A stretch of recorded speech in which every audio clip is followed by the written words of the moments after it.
you continue down that river.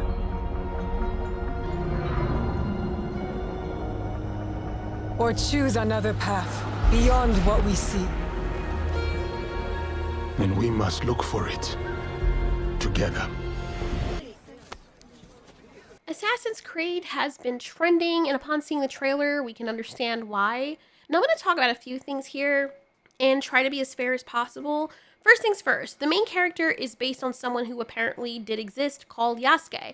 Secondly, yes, he was of Afro origin based on what we've read. Thirdly, there's some understandable outrage, and it's not particularly because people are racist against black people. Maybe there is some of that, but I don't think majority of people, that's what it is. People of every color, including black people, are upset with this for specific reasons, which I will point out later. There are also people who think that it really isn't that big of a deal because the man was a historical figure in Japan. I hope you don't mind some gameplay in the background because this is going to be a really lengthy video, and to be honest, I want to give you guys something to look at in between the content, which is kind of mostly what I have to say. But anyway, lastly, before we begin, the only reason I'm even doing this video is because someone asked for my opinion of it. I didn't even know what was going on, and because I talked about pop culture stuff in the past with gaming and movies and stuff, I guess it falls under here, and it's trending right now, so I guess being part of the discussion is par for the course. But anyway, it's honestly, when I heard it, it's not something that particularly makes me angry or annoyed, but at the same time, I can understand both perspectives. When you look at what's happening in the video game industry, you can see why people would be outraged, but as a standalone event, it doesn't seem like a big deal until you look at the bigger picture. Anyway, let's start with Assassin's Creed. I've only played small sections of an Assassin's Creed game, and I don't even remember which one it was. One of my exes was playing it, and he let me fiddle around with the controls, just idly with the character while he was on the phone, and that was it for me. That's the extent of that. I love watching gameplay of it, and I think the first time I saw it is when I learned the word parkour. Parkour! Parkour! Parkour! Anyway, the point of the Assassin's Creed games seems to operate as historical fiction. The games are set in meticulously, recreated historical settings and periods, and these can range from the Crusades to Renaissance Italy, Revolutionary America, ancient Egypt, and more. While the settings and major historical events and some of the characters are based on real history, the main plot and many of the characters, from my understanding, are fictional. So when it comes to people arguing about Yasuke, it's worth noting that despite more people believing he actually existed, there's still a lot of uncertainty. We don't know his birth name. We don't know when he was born. We don't know where he was born. There's actually more unknown about him than is known, making his existence almost as debatable as Jesus is. Nobody really knows for sure. And while there are claims of pictures and such, we can't even be certain those depict him. Proving the reality of certain historical and mythological figures is kind of hard without hard evidence. It's not like we can dig up a tomb and find his body, his DNA. It's not as though people from everywhere took pictures or drew pictures of him. It's based on hearsay. So we're left with the possibility that he might have existed, but he also might not have. What we do know could have been embellished, just like stories of many historical figures who weren't as prominent. Now, in the Britannica, and I'm going to read some of what's here, and the other reason people are wary about stuff like this is because every time there is a new game or some kind of trendy topic where now you have a situation like this with Yasuke in a game, they're trying to sell it, they will go back in articles like what happened with the Warhammer situation, and they will make changes. So you can see that the article here was last updated May 18th, 2024, and if you go over to references and edit history, you will see that the first paragraph, there was a modernization of the first paragraph, and that was on May 10th, 2024, right when this thing was being released. So you have to take some of this with a grain of salt, I guess, but you don't just look at the one article, there's different things. But funny enough, when I was looking up Yasuke, it was so hard-pressed to find older historical context. All of them had been recently published or they were recently updated with so-called new information, which I understand people would look at that and be a little bit skeptical as to whether or not the information there is not some kind of revisionist history and if it's actually what was there before. Anyway, still, we're gonna read what It says, much about Yasuke is unknown. His birth name is unknown. The date of his birth is unknown, though many estimates point to the 1550s. While he is known to have been from Africa, the exact location of his birth is unknown. Historians speculate that he may have been born in what is today Ethiopia, Mozambique, or South Sudan, citing evidence connected to his name, his physical appearance, and described by his contemporaries, trade relationships among Japan, Europe, and Africa, and other factors. It is unknown whether Yasuke was enslaved and transported from Africa. It is possible, according to some historians, that he may have left Africa as a mercenary. What is known definitively is that Yasuke arrived in Japan in 1579 with an Italian Jesuit missionary, Alessandro Valignano, possibly as Valignano's bodyguard.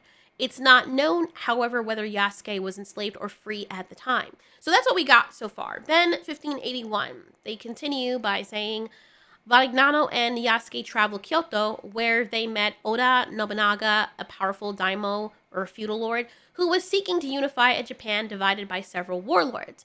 According to a contemporary account, Nobunaga was stunned by Yasuke's appearance, by both his height and his skin color. As recorded in the diary of the samurai Matsudaira. Goddamn, I don't know why I'm tripping up on that word. Ietada, Yasuke's height was 6 shaku 2 sun, so 6 feet and 2 inches. He was black and his skin was like charcoal. Yasuke would have towered over the average Japanese person of that era. The majority of Japanese people, including Nobunaga, had never seen a black man. Upon meeting Nobunaga, Yasuke was reportedly stripped and scrubbed, as Nobunaga believed that his skin was dirty. Look, I can't even blame him, because there are even countries now in Africa where, and they did documentations of this from YouTubers, and they go there and the little girl or the children who have never seen a white man before see this white thing with blue eyes that looks like nobody else has ever seen walking towards it, and she's screaming bloody murder, completely terrified, thinking it's a ghost, because nobody else she's ever grown up with looks like that. Like, the most that you'd probably think is, oh, that's what someone looks like when all their skin is scraped off, because, you know, when you scrape off your skin, no matter what color you are, if you have a scrape, before the blood comes out, you see your dermis, which is white underneath. So, I understand. From his point of view, it's just ignorance. It's like, I don't know. I've never seen something like this before, so he must be dirty. Yasuke immediately gained Nobunaga's favor. Historians assume that Yasuke knew Japanese well enough to have conversations with Nobunaga, and they believe also that he quickly proved to Nobunaga his skills as a soldier. Soon after their first meeting, Nobunaga granted Yasuke his Japanese name, accepted him into his service, and made him the first recorded foreigner to receive the title of samurai. Yasuke was also one of the few people who dined with Nobunaga, which demonstrated the closeness of their relationship. As a samurai, Yasuke would have fought in several battles for Nobunaga, though the exact number is unknown. His service to Nobunaga was, however, short. Yasuke was present at Hono Temple in Kyoto in 1582, only about a year after they met. When Nobunaga was betrayed by his general Akechi Mitsuhide, with defeat a foregone conclusion, Nobunaga committed seppuku, a form of ritual suicide, in order to control his own death and protect his honor. It's possible that Yasuke served as Nobunaga's kaishakunin, a designated second in the ritual who beheads the main dying by seppuku. Something that, if you're not familiar with, if you've watched Shogun, you can see that being done there, which is really interesting. Immediately after Nobunaga's death, Yasuke joined Oda Nobutada, Nobunaga's son. I guess they don't have the same. Oh, well, one's Oda. Okay, Oda is the last name. Okay, but Nobutada was also defeated by Mitsuhide and committed seppuku, also known as harakiri, in the same day as his father. Defeated Yasuke was then escorted by Mitsuhide's men to a Jesuit mission house. Nothing is known of Yasuke after this incident. So that's all we got, and it's a very interesting story. I can understand why a lot of people want to. It almost sounds like Shogun, but from a samurai's perspective, and I would love to watch a movie on that, to be honest. What's clear is that Yasuke is an odd duckling. He's a black samurai, and his story has been told throughout media. He's a popular figure in some circles because he stands out. So whenever you're in a world and considered exotic, there are going to be stories about you. It's interesting to tell stories about someone really unique. So I won't criticize people too much, since as far as we know, Yasuke actually existed. What bothers me more is the chick that they put with him.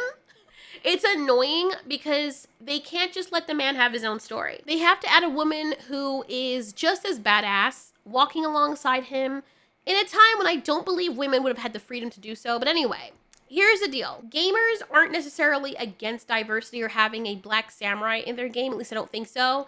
It's the way it's being done that's causing the eye rolling. The feeling is that there's this overarching directive to cram diversity in, even when it doesn't quite fit the context. It's like the game devs are saying, look at us, we're so progressive, instead of focusing on creating compelling, authentic stories. So imagine playing a game set in ancient Japan, and it suddenly feels more like a modern-day college brochure showing how inclusive it is. It breaks the immersion for a lot of people. I'm not just specifically talking about the Assassin's Creed, about many of the modern-day games. People want historical accuracy in games like Assassin's Creed, which prides itself on detailed historical settings. So it's not about rejecting diversity, it's about the execution. And if you're going to bring in an actual figure like Yasuke, do it justice. Make it feel organic. Not just like it's been slapped on with a big neon sign saying, diversity, look, see, black dude, see what we did here? People don't like feeling pandered to. No matter what color they are, they don't like feeling pandered to. And people are upset because it feels like that's what's happening here, especially giving Ubisoft's background. So yes, while Yasuke's story could be an incredible addition to the game, and he's based on someone who could have most likely existed, I think it's the forced diversity approach overall that's what's rubbing people the wrong way. A lot of the argument is, instead of featuring one of the countless ethnically Japanese heroes from feudal Japan, they decided to make Yasuke the dark-skinned guy who basically nothing is known about, the main character. Yasuke, for everything that we know, the consensus people believe, he did exist, and his story is fascinating. But in a lot of people's eyes, or based on the arguments I'm seeing, there were so many other legendary Japanese figures they could have chosen from in Japan. Many people have an issue with this because they claim that this isn't the first time Ubisoft has done this. It seems like every game they release now has to check a diversity box, even if it doesn't make historical sense.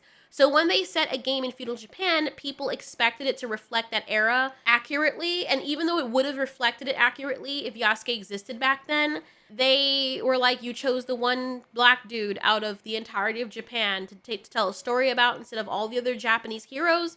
And I think that's why a lot of people are saying it feels forced and like they're being pandered to. Imagine if they set the next Assassin's Creed in an African country with a predominantly dark-skinned population. Would they make the main character Asian or Japanese or white just to mix things up? Probably not. And I think the inconsistency is what's driving people nuts. They want authenticity, not tokenism. And it's like Ubisoft is saying, look how diverse we are. Like, even in every other culture, including people with dark skin culture, there always has to be a dark skin main character, while ignoring the rich tapestry of characters that already exist within the setting. So yeah, fans are upset because to them it feels like a gimmick rather than a genuine attempt to tell an authentic story. If Ubisoft wants to showcase diversity, there's nothing wrong with that, but they should do it in a way that respects the history and culture of the setting that they're portraying, and that's what the argument is right now. It's especially telling, though, when gaming companies shoehorn in darker skinned characters or non-white characters into settings at the expense of other minorities like Japanese people in a story about feudal Japan. If they have consultants pushing for main characters to be women or non-white, and in this case non-Asian, in an Asian setting, obviously it's going to rub people the wrong way. And the issue with gamers, whether black, white, or Asian, is that the move seems more about the diversity box thing and the DEI thing, rather than, hey, we just wanted to tell this really cool story. It feels false to them, and it sends a message that these companies are willing to compromise authenticity for the sake of appearing as though they're progressive. While diversity and representation are important, they should be handled thoughtfully, not as this superficial add-on, which is what, to many people, Yasuke's story feels like, in light of everything that has happened since Sweet Baby Inc. And if you have no idea what I'm talking about in regards to Sweet Baby Inc., then I have a video on that you can watch as well. If you also don't understand why this is so annoying to some people in terms of history, I did a video on Shogun and the issue someone had with the lack of black people in it.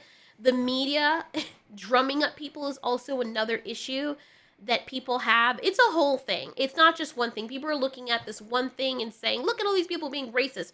all the black people are racist too. Maybe listen to what they're saying. People are upset because they know very well that, again, if the situation were reversed and a game set in an African country with a rich history and predominantly dark-skinned population featured a main character who was Asian or white, it would feel just as off. Even if that Asian character did exist in Africa. And it's not just that it would feel off. Imagine every single game, movie, or show, despite the historical context, shoehorned a Chinese or Japanese person in there. You're telling a story about ancient Nigeria, right? Or Rwanda or whatever, and you choose some mostly unknown Chinese man who just happened to exist back then to tell a story set in ancient Nigeria or Ethiopia. But you're doing that in every single piece of media, while also making the Chinese man or Chinese people look better than the dark-skinned people. After a while, people start to get very annoyed and offended, even when no offense was intended. And I think they actually did that in America. Like, there was a time when, for whatever reason, and well, we say for whatever reason, but we know why, whenever there were black people in white movies, they were servants, slaves, or they were made to look dumb. Even when they were doing blackface back then, they made them look dumb. And for the modernish type of movies, the black men were never shown to be strong with their own families, except for like the Fresh Prince. I'm not talking about that era. I'm talking about way before that. They always made them look, or not always, but a lot of the portrayals that they did were the black men looked stupid or violent or whatever, and they did the same thing with Native Americans. There was this whole thing back then, but they did fix that as time went on, right? So it's not right just because you do it all the way on the other end of the spectrum. It's not right either way. I think it's disgusting. I think that media doesn't do justice for the black community, and you'd be hard pressed now to find stories of strong black men and strong Asian men for that matter. They always make Asian men look super feminine and they kill them off like super quickly. It's very annoying. It's like, dude, come on. Fans want stories that respect and reflect the settings they're based on. And when companies ignore this in favor of this forced diversity while also insulting the people they're trying to reflect positively or saying that they are, it does come off disingenuous and patronizing, and people can recognize that, especially when you're always doing it. So gamers aren't against diversity. I'm not saying there's no people at all that don't feel that way. Yes, I'm aware there are legit racists out there, and they're dumbasses. I'm not talking about them. I'm talking about the most normal, level-headed people. They're not against diversity. They're against inauthenticity and exclusion. They want characters that make sense within the story and setting by sidelining the actual historical cultural context of settings like feudal Japan, for example. These companies end up alienating the very audience they're trying to appeal to. And it's not about being against representation, but about wanting that representation to be meaningful and respectful. Had the DEI thing not been so prevalent in every other game, this story with Yasuke would have been well received. But because they're forcing in everything, now people are trigger happy and be like, oh my god, black person DEI! And it's like, maybe it's not even that. But now because you've done that to death, now they're forced to look at everything as that. Now they're freaking, even the actual black people are having a problem with this, when it probably isn't even that. Now, that's all the drama behind this. Now, what do I think? Honestly, I don't care much in this specific case because, I mean, I've only recently heard of Yasuke. It would be interesting to see his story. However, it does feel very inauthentic because it seems like the only reason they're even doing this is to shoehorn non-white characters into everything at the expense of everyone else. Validate has a team of mostly all people of color. We have no white people on our team. I did that because I wanted to create a safe environment. And I know the best way for an environment to be safe is to be around people who are just like me. I know some people who agree with that. Yeah.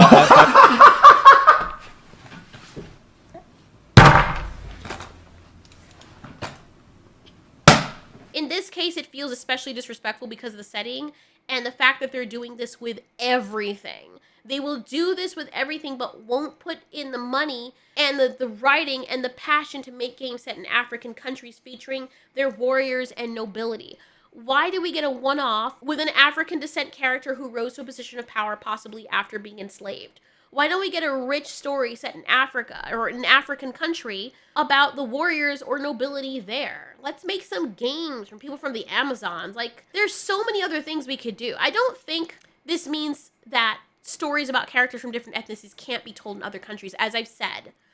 But when the game developers are constantly expected by these consultant firms to make their main characters look anything other than white, specifically straight white men, or in this case, Japanese, I guess, it does turn people off and is also insulting to dark-skinned people. And I don't know why America has this anti-boner for Japan now. It's very weird. But black people don't want that. You know what it's giving? It's like when I used to sit in front of class and I was already an outcast and people, made fun of me and stuff and picked on me.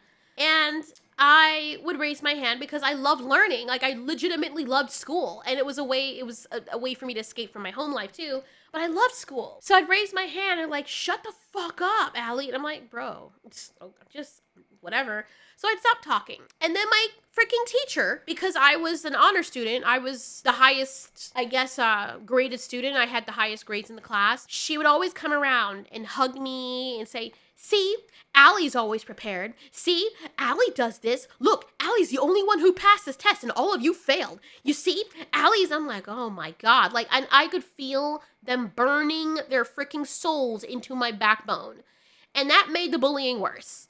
Because now in your attempt to try and make me feel better or show them, you're putting a target on my back. So you're kind of doing that with the black community when people do this. They think they're doing something right, but you're actually turning people against each other. And that's what people are having an issue with. If you had started being like, you know what, we're going to make some games here too with some straight men characters who are strong, and we're going to make some with women who are main characters and are strong, some with white men who are main characters and are strong and are straight, some with black men who are straight and strong, and some with gay men who are strong and not running away from everything like they do in Doctor Who. Like, think about this for a second. And I know it sounds weird.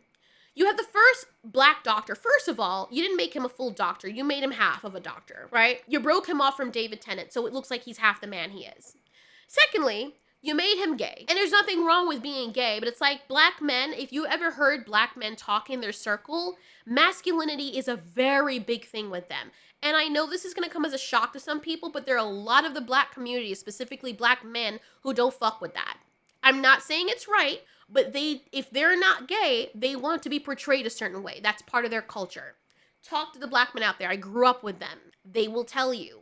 I'm not saying it's right for them to go and beat up gay people. I don't think anything is wrong with people being gay. You love who you love as long as it's consensual, you're adults. But black men, as they say, don't fuck with that shit. It just is what it is. So now you have the first black man doctor and you make him gay. And black men are like, okay, our masculinity has already been attacked. And the reason why, you have to also look at the background of things. Think about this. In America, with the history of slaves, black men were always seen as a threat. The black women weren't, because the white slave owners could fuck them. Imagine being a black man or an African man and you have your wife or your wives or whatever, and the white man comes and fucks every single one of them, and you can't do shit. And if you do try to raise up and protect your family, your balls are cut off or you're shot or killed. You were beaten down in front of your family like a dog. And all your masculinity is what made you a man. Maybe you were a warrior where you came from, that is taken away from you and stripped. Not only that, now you're free, but not really because there's segregation. And if you happen to see a pretty white woman, now pretty black woman, oh, white men can look at her, they can do anything they want. But if a black man just happens to glance at a white woman who's pretty, you're looking at her, you fucking, and he dies. So everything that makes you masculine is seen as a threat to this new country that you've been enslaved in for many generations.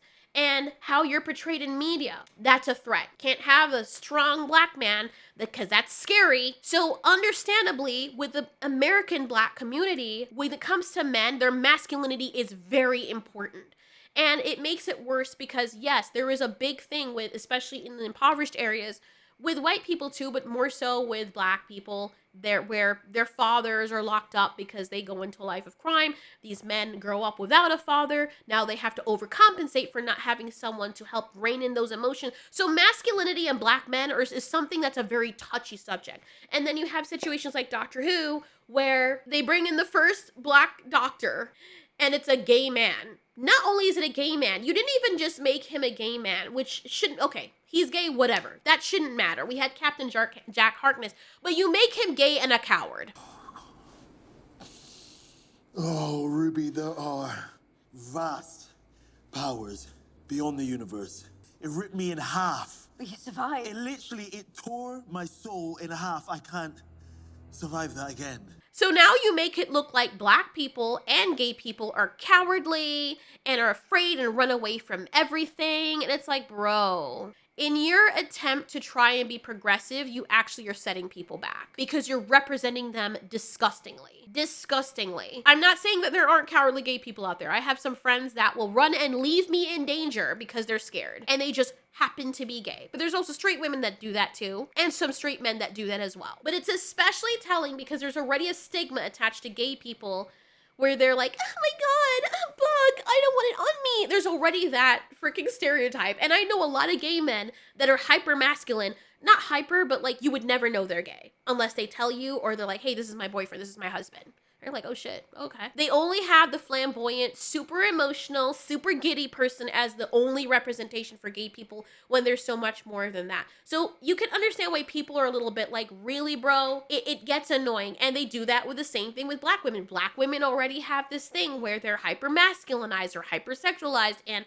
yes, hip hop culture did not help with that. But then imagine representing them and making all of the lead black women or non-white women gay and masculine. Not saying that masculinity is a bad thing, but when black women are also, they showed a chart of, I guess, the least desirable races with dating, and black women and Asian men are at the bottom of the totem pole. And when you hear other people talk, they mention how black women are scary and too masculine, and then you make them gay and make them masculine gay. You don't even make them feminine. That, by you trying to represent, you're actually setting both the gay and the black community back with that kind of representation. And that's where that's coming from in terms of the black community. I know a lot of people don't know this, and what I'm talking about, some people are like, what the fuck are you talking about? I know. So that's where a lot of this is coming from. And then you have the other side of it where the white people are like, okay, bro, I was down with diversity until y'all started saying that something was wrong with me for the color of my skin. And now you're setting people against each other. Because where everyone was vibing before a few years ago, now all of a sudden, So that's kind of the background for this. And when people are looking at the individual case with this Assassin's Creed game, they're going, what's the big deal? But when you look at what has been happening in media and entertainment, more black people are speaking up about this, by the way, which is a good thing. More gay people are speaking up about this, which is a good thing. More white people are speaking up about it, which apparently is a bad thing because white people are not allowed to say shit. But what is clear is that people across the board do not agree with this. Most people don't agree with this. And you know how you know? Because the sales for these types of things usually tank. They usually don't do well. When something's done authentically, it may work if it has a good story. But when it's not, it usually fails. Usually. That's why Disney is losing so much money now. That's why these people have infiltrated the gaming industry, and those games are not doing well either. People are rejecting it. Black and white and Asian. It's not just straight white dudes, bro. I know it seems shocking, but it's not. So, and then on top of that, you have the women thing, which I'm particularly like sensitive about because I'm like, dude, we don't want that kind of representation. A lot of us women don't. It does feel like pandering because, okay, the game looks generic, but I'm more annoyed, again, at the random woman character alongside the samurai, who I'm sure, don't quote me on this, but I'm like 80% sure she's going to be saving him left and right at some point. Why not let Yasuke stand on his own? Why are you marketing the woman with him, which feels so out of place when he already feels out of place? That makes it look worse. Just let him have his story. At no point of anything I read about Yasuke, in the few articles that I've seen of him, did it mention some random Japanese woman alongside him. Like, why? I know it's fiction, but if he's an actual character that is already very unknown, let him have his fucking shine. Like, why are we putting a woman in there? Because what, a black man's not enough? Anyway, in this specific case, I don't think that telling a story about Yasuke is bad in of itself. If the man actually existed in Japan, then it would be interesting to hear that story. We got that with Shogun as a standalone tale about someone who's essentially a fish out of water, rises to the top, as I've said, you know, and it's from the eyes of someone from a different country. That's completely fine. I would be very interested to see what the next few games that come out of Ubisoft and all these other gaming companies are. Let's check Let's check the main characters and see how many of them are straight white men or extra feminine white women or extra feminine black women. If you're against one demographic, then it's no longer diverse. It's exclusionary. And that's what people, including black people, let me say that again, including black people, because people seem to, when black people talk, it's like people like, you don't exist, shut up, fuck you. You don't know what you're talking about. You need to go back and remember that you're black. What does he do? He's supporting Trump? He says he doesn't want to pay 62% of taxes, which, by the way, isn't a plan of Joe Biden's. That's a lie. So he doesn't want to pay 62% of taxes because he doesn't want to go from being 50 cents to 20 cents. And I had to remind him that he was a black person. I did not know that. So he can't vote for Donald Trump, and that he shouldn't be influencing an entire swath of people who may listen to him because he's worried about his own personal pocketbook. But they're calling this out too. I know these journalists love to be trigger happy and say it's just straight white men who have an issue with certain things being done inauthentically, but there are people like me, for example, who don't fit that demographic speaking up on this too. I'm not the only one, but our voices don't matter because they ignored them for their confirmation bias. That's what's ticking people off. I'd like to see also the animation about Yasuke because it's interesting and it's not the norm. I'd love to see things through his eyes as somebody who is seemingly out of his depth in a new territory. What I don't want to watch is him being lectured by some random woman, because that's this thing that's been done to death too. It's annoying. But it's always fun to watch those type of things. That's what I loved about Shogun, even though I didn't like the main character at first because I don't know what was going on with his eyes. First of all, he is so ugly. Okay, he's not ugly, he looks like a freaking zombified cashew. And then his eye contacts, I don't know what was going on with those kraken eyes and why they chose that, but that was disgusting. And he was so clunky and clumsy looking. I'm like, who is this freaking golden retriever turned human overnight? He did grow on me though. He did, and I like Mariko. I'm not going to spoil anything. But anyway, as long as it feels authentic. At the end of the day, I hope people are making games because they want to make those games. You want to tell a story about Yasuke, tell a story about Yasuke. Not because they're being forced to alter the main characters to please some consultant firm or investors. At that point, games no longer become an escape and they no longer feel real. They just feel manufactured and everyone can see through that and nobody likes that. So that's my whole take on the subject. Look, we have a lot to do when it comes to recorrecting. I think that we've overshot our intended target. We've reached there. It's like, bro, you finally did it. You made me climax. Oh my God. And then he just keeps going and you're like, stop, or I'm gonna fucking kick your teeth in by accident. Like, and then they're not stopping. And then they start biting on top of it. Now you have to stab them on the top of their fucking head. I'm sorry. I don't know why I went there, but that's what it's giving. Anyway, there you go. That's my 2 cents on it, or my $5, whichever way you want to interpret that.